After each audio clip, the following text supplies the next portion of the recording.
Telugu digital media network లో political కేటగిరీలో number 1 కేవలం 72 గంటల్లో 1,50,00,000 వ్యూస్ పైగా పాపులర్ టీవీ నెట్వర్క్. నమస్కారం అండి.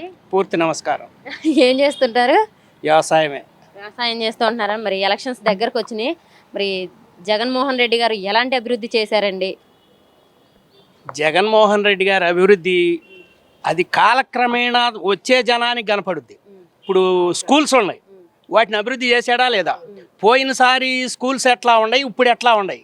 విద్యార్థులు పోయినసారి ఎలా ఉన్నారు, ఇప్పుడు ఎలా ఉన్నారు? ఇంగ్లీష్ మీడియం పెట్టారు. ఇంగ్లీష్ మీడియం వాళ్ళ పిల్లల్ని, తెలుగుదేశం నాయకుల పిల్లల్నేమో ఇంగ్లీష్ మీడియంలో చదివియాలి, లేబర్ పిల్లల్నేమో తెలుగు మీడియంలో చదివియాలి. అంటే వీళ్ళు చదువుకోకూడదు, పైకి రాకూడదు. ఇంకదే కదా అభివృద్ధి. జాలదా మీకు అభివృద్ధి? అసలు ముందల చదువు కావాలా లేదా? చదువుకుంటేనే ఫలాని ఎత్తయని, మన దేశానికి ఎత్తయని నమ్మకం ఉంటుంది. చదువు లేదే ఇప్పుడు గీతలు కాసుకుంటే ఏమొచ్చింది? అది అది అభివృద్ధి కాదా? కానీ ప్రతిపక్షాలు అభివృద్ధి లేవంటున్నారు కదా. అది రైతు రుణమాఫీ నేను నికార్సు, నేను సచ్చిల్ని, అది ఇది అంటున్నాడు చంద్రబాబు నాయుడు. రైతు రుణమాఫీ పథకం అని 5 సంవత్సరాలకు 30 ఏళ్ళని ఒక కాగితం ఇచ్చారు, నాకు ఇచ్చారు. 3 సంవత్సరాలు ఇచ్చారు, మిగతా 2 సంవత్సరాలు ఎవరు ఇస్తారో? ఇచ్చారా? ఎట్లా ఇవ్వలేదుగా, ఎట్లా నమ్మాలి ఆయన్ని? అదేంటండి, అసలు రైతులకి ఏదైనా మంచి జరిగిందంటే అది కేవలం టీడీపీ ప్రభుత్వంలోనే రైతు రాజు అయ్యాడంటే అని చెప్పి చంద్రబాబు. నేను చెప్తున్నా కదండి, నేను అక్షరాలా నాకు జరిగింది నేను చెప్తున్నా. ఇంకా అది 5 సంవత్సరాలు ఇస్తానని పథకం పెట్టారు, 3 సంవత్సరాలే ఇచ్చారు, 2 సంవత్సరాలు ఇలా. అది ఇస్తానన్న మాట తప్పినట్ట కాదా? మరి ఇంకా నిన్ను ఎట్లా నమ్మాలి నేను? ఆయన నమ్మమంటున్నారు కదా. మరి ఈయన 100% 98.8% ఈయన చెప్పినవన్నీ చేస్తున్నాడు. జనం వాళ్ళని నమ్ముతారు. అసలు మెయిన్ ఒకటేనండి, మన జనతా పార్టీ ఇందిరాగాంధీ టైంలో తుమ్మల సోదరి కోనేరు రంగారావు నుంచున్నాడు చూడండి, ఆ టైప్లో ఉంది. కోనేరు రంగారావు వచ్చినట్టు ఇక్కడ వైఎస్ఆర్సీపీ కూడా వచ్చింది అంతే. దీనికి లేబర్ అంతా నీకు అసలు మన గ్రామంలో అప్పుడు సంవత్సరాలు వీళ్ళు అంతా ఇసుకెత్తే కింద రాలా. ఇక్కడ మీటింగ్కి ఓట్లు చూస్తే అన్నీ కోనేరు రంగారావుకి, ఈయనకి లేవు, డిపాజిట్ పోయింది. మరి అంతేగా ఇప్పుడు మీరు స్కూల్స్ బాగున్నాయి, చదువులు బాగున్నాయి అని అంటున్నారు. ఇప్పుడు జగన్ గారు అమ్మఒడి వేస్తున్నారు. మరి చంద్రబాబు నాయుడు గారు ఈసారి మా ప్రభుత్వం కనుక అధికారంలోకి వస్తే ఎంతమంది పిల్లలు ఉంటే అంతమందికి అమ్మఒడి ఇస్తానంటున్నాడు. ఆయన మాట ఎవరు నమ్ముతారండి స్వామి? నువ్వు ఒకటన్నా నెరవేరితే నమ్ముతారు. అన్నీ నేను ఎన్నో 100 హామీలు ఇచ్చారు, ఎయ్యి నెరవేర్చలేదు అంటున్నారు. మరి ఎట్లా? అదేంటండి, ఆడవాళ్ళకి పసుపు కుంకుమ కూడా ఇచ్చామంటుంటే. నేను చెప్తున్నా కదండి, అట్లాగే ఇస్తామంటారు, ఒక్కటి నిజం ఉండదు.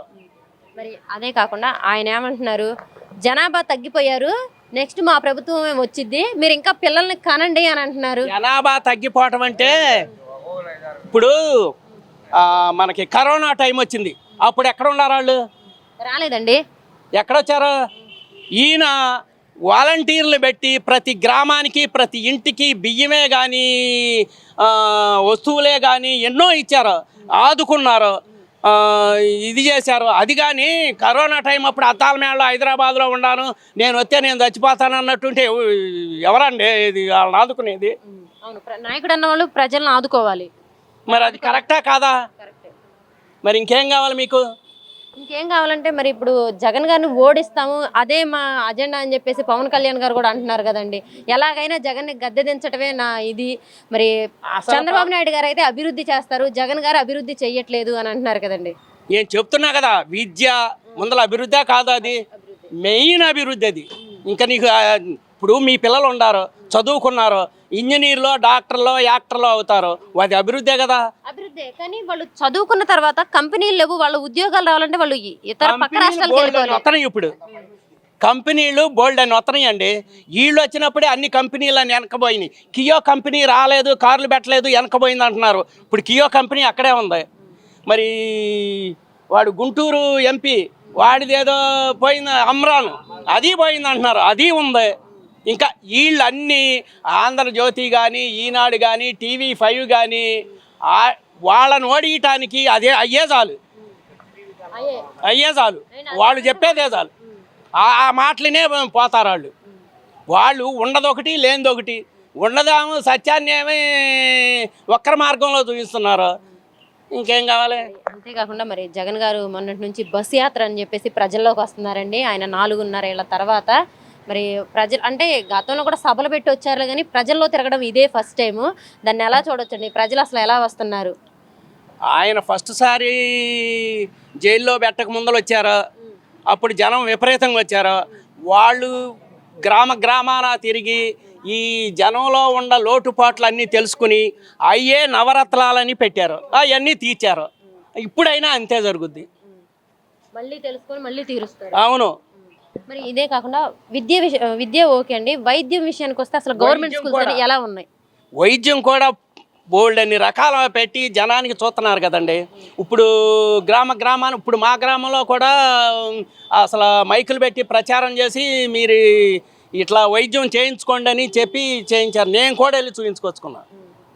ఎలా చూస్తున్నా అండి? గవర్నమెంట్ హాస్పిటల్లో మంచిగా డెవలప్ చేసి అన్ని సౌకర్యాలు అందించేలాగా చేశారండి. మెడికల్ కాలేజీలు ఆయన ఒక్కటి తీసుకురాలా, ఈయన 17 తీసుకొచ్చాడు. ఇంకా అది అభివృద్ధా కాదా? ఇంకా ఏదైనా మీరు నేను చెప్తే అది అభివృద్ధా కాదంటే అభివృద్ధి అని అంటున్నారు. ఇంకా ఆయన అభివృద్ధి చేయట్లేదు అంటున్నారు. ఏ రకంగా? మీరు చెప్తున్నారు అభివృద్ధి చేశారని, మరి ప్రతిపక్షాలేమో అభివృద్ధి చేయలేదు అని అంటున్నారు. ప్రతిపక్షాలు ఏం చెబుతాయండి? ఇప్పుడు నేను చెప్పాను కదా రైతు రుణమాఫీ పథకం ఇయలేదని, మీరేం చెప్తారా? ఇయలేదు కదా 2 సంవత్సరాలు. నాకు ఇప్పటికీ కాగితం, మీరు మా ఇంటి దగ్గరకు వస్తే కాగితం చూపిస్తాను నేను. ఈ సొసైటీలోనే ఇస్తామన్నారు కానీ ఇవ్వలా. సరే, మళ్ళీ ఎవరు గెలిచే అవకాశం ఉంది? 100కి 150% జగనేనండి. జగనే అంటున్నారు. మరి చంద్రబాబు నాయుడు గారేమో జగన్ పులివెందల్లో ఓడిస్తానంటున్నారు. మంచిది, అటు చూపిమానండి. అసలు ముందర కుప్పంలో ఓడిపోయేది చూసుకోమానండి. కుప్పంలో ఓడిపోతారంటారా? ఒక కుప్పమే కాదు, పిఠాపురం, మంగళగిరి, వాడు ఆడ నుంచింది ఎక్కడయ్యా, హిందూపురం, వీళ్ళందరి మీద లేడీస్ నుంచుంది. వీళ్ళందరూ ఓడిపోయేవాళ్ళే. మరి అంతేకాకుండా మరి మంగళగిరిలో మళ్ళీ లోకేష్ గారు పోటీ చేస్తున్నారండి. మరి లోకేష్ గారు గెలుస్తారంటారా?